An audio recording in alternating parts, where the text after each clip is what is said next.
Kwenye kurasa za miradi yayo tumeokota habari inasema hivi: mtumishi aliyetunza ndoa afukuzwa Mbeya.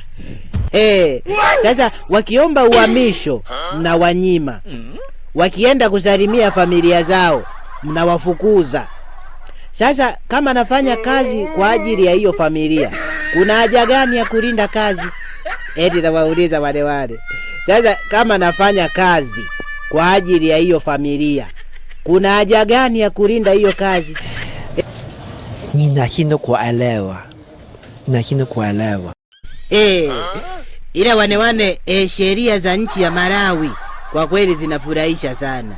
Imagine diwani aliyechaguliwa kwa kura au viti maalum anamfukuza kazi mtumishi aliyeajiriwa na barua yake imetoka utumishi. Kweli wale kweli.